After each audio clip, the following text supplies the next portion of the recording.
Connected.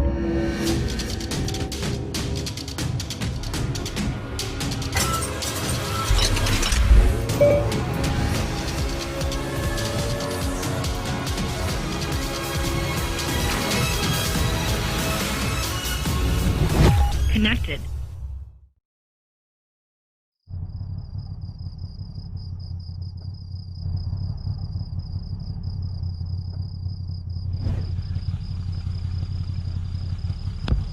Je suis un mec qui aime plutôt rouler par temps sec.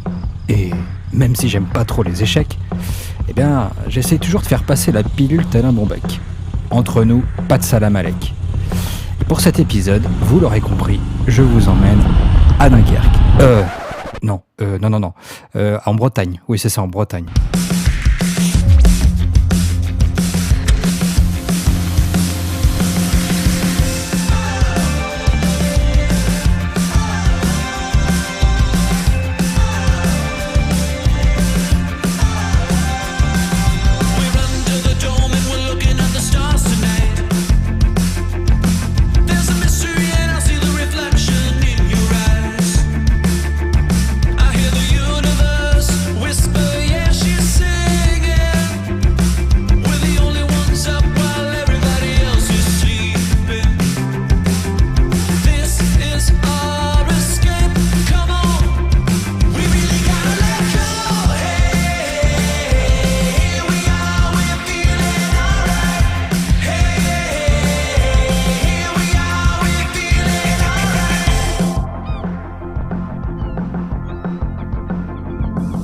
Je venais de quitter les dunes de Biville de l'épisode 1 pour me rendre au pays des druides et du beurre salé.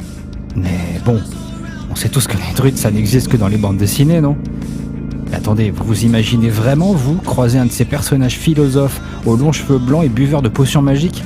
Non, restons sérieux 2 secondes. Alors que le beurre, lui... Enfin bon, vous m'avez compris. Mais alors que je me trouvais tout près du Mont Saint-Michel, après avoir longé la côte, je faisais une première rencontre plutôt inattendue. Tomber sur la jumelle de ma moto comme première rencontre, c'est plutôt un coup de bol. Alors innocemment, j'attends en me disant que le propriétaire pourrait pointer le bout de son nez. Et devinez quoi ? On a bien sympathisé et je lui ai même donné rendez-vous pour voir la vidéo que vous regardez là maintenant. Quoi de mieux pour commencer cette petite aventure dans une région dont j'ignore tellement de choses ? N'ayant aucune idée de l'endroit où je vais dormir ce soir, je lance un appel sur les réseaux sociaux. En quelques heures, je reçois le message d'Axel, habitant dans le tout petit village de 2500 habitants de Saint-Dominique. Alors, j'enfourche la gouttzie et je pars le rejoindre.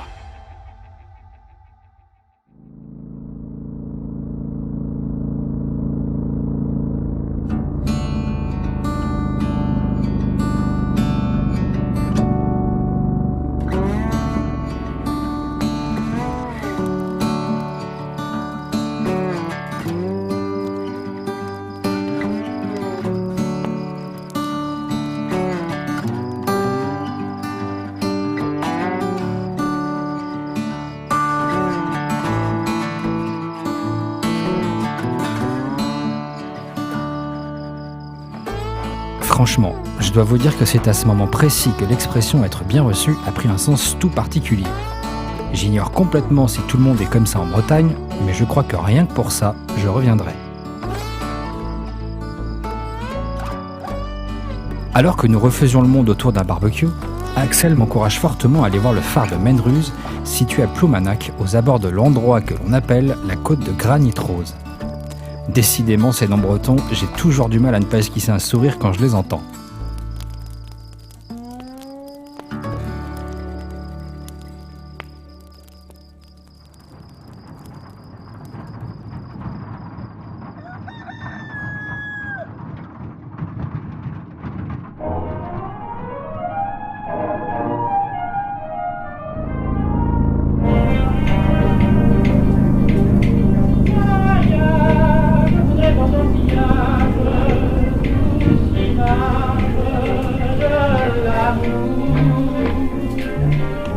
Le premier phare de Ploumanac datant de 1860 fut détruit par les troupes allemandes le 4 août 1944.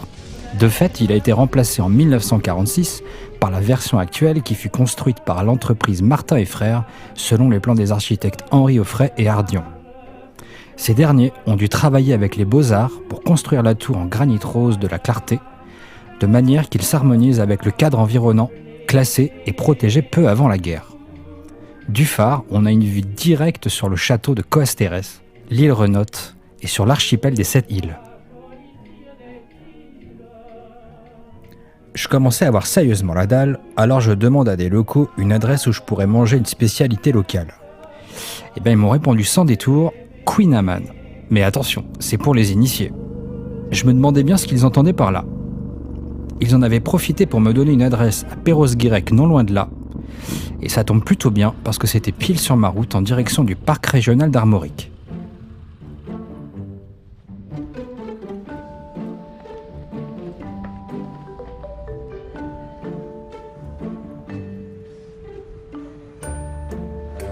Je vais prendre un petit Queen Amman. Ouais.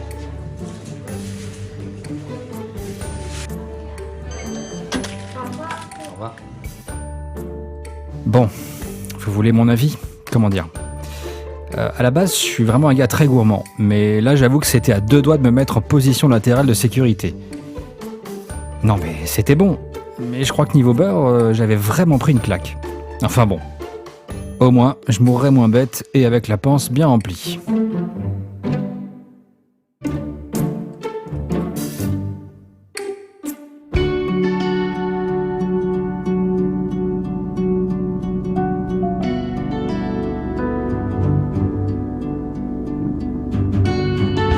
Je prenais doucement la direction de l'Armorique, et plus précisément des monts d'Arrée surnommés par les grands rêveurs l'Islande bretonne.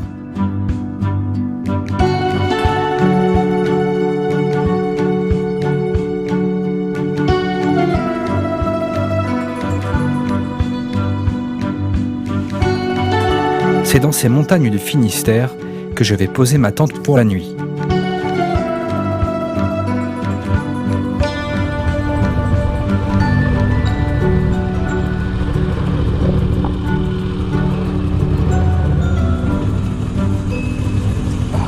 Quel endroit je me suis fourré.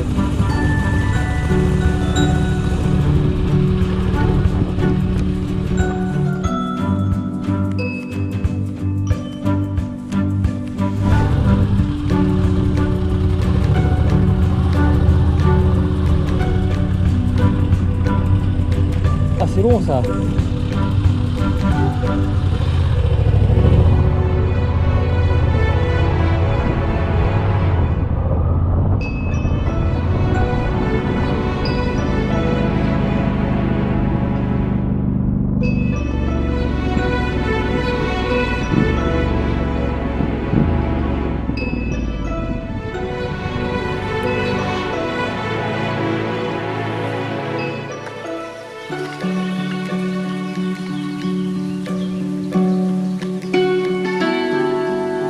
Après cette journée riche en rencontres, il est temps de casser la croûte et d'aller dormir sous le ciel breton.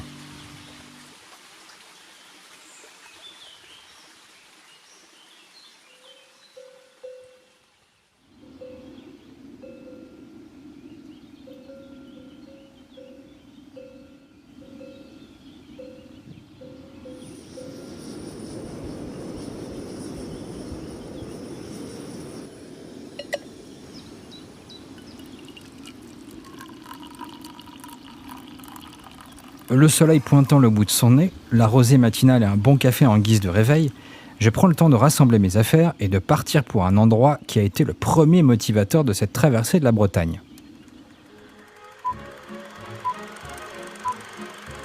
Petit bijou situé dans le golfe du Morbihan, la minuscule île de Saint-Cado d'une superficie de seulement 0,002 km servait dans un premier temps de port sardinier.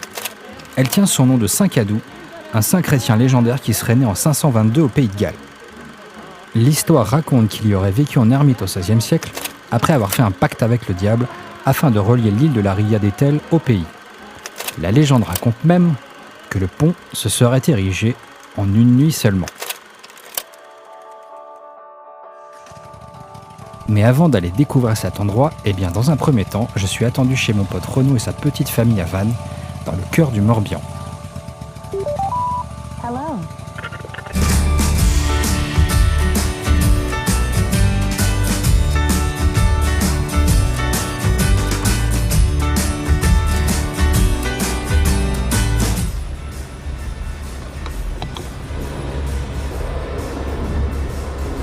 Ah ouais, pas cher.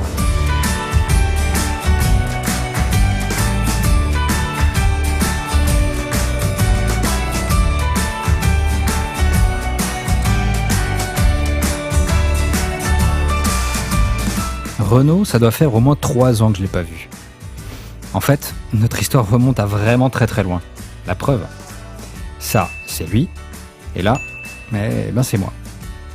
Eh oui, le temps passe, les temps changent et ça fait vraiment mal au c***. En fait, Renaud, c'est le premier gars avec qui j'ai joué de la musique. On était passionnés de guitare. On avait un petit groupe de punk sans prétention, mais on passait des week-ends entiers à jouer dans la cave de ses parents. On était sacrément mauvais, mais qu'est-ce qu'on a pu se marrer. Des souvenirs impérissables. Après avoir restauré les petites routes de campagne, j'arrive à bon port. Quel plaisir de revoir sa famille, et j'ai l'impression que les petites étaient aussi très contentes de me revoir.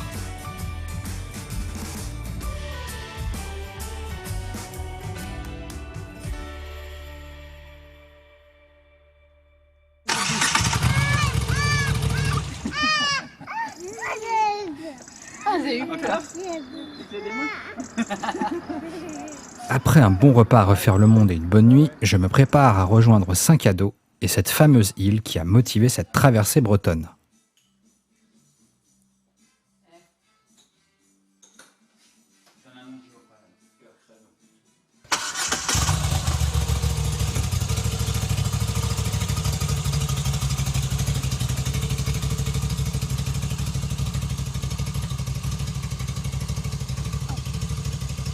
Ciao, ciao.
Honnêtement, c'était encore plus beau que ce que j'imaginais.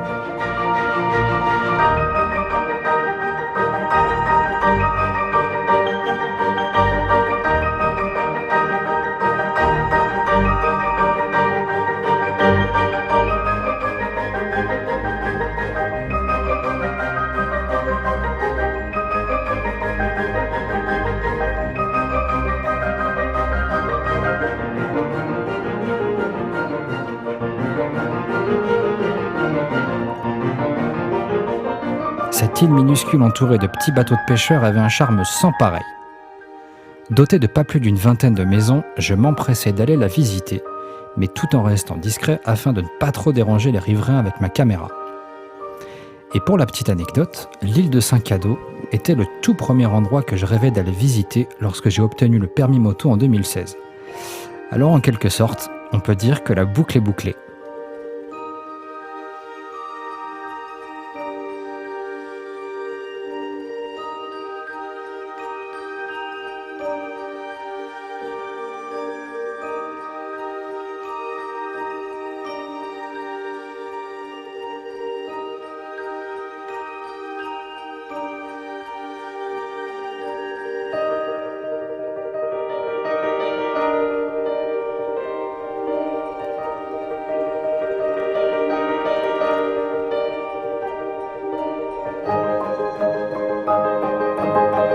En venant fouler le sol de cette île, j'avais réalisé quelque chose que je voulais faire depuis de nombreuses années. Et j'ai pris beaucoup de plaisir à vous ramener ces images. Alors, j'espère que vous avez apprécié cet épisode. Et je vous dis à bientôt. Et au fait, quand est-ce qu'on repart ? And it'll be a cold day in hell before I let you back into my bed. And it'll be a cold day in hell before these thoughts of you fill up my head. I'm holding on. I am holding on and letting you go.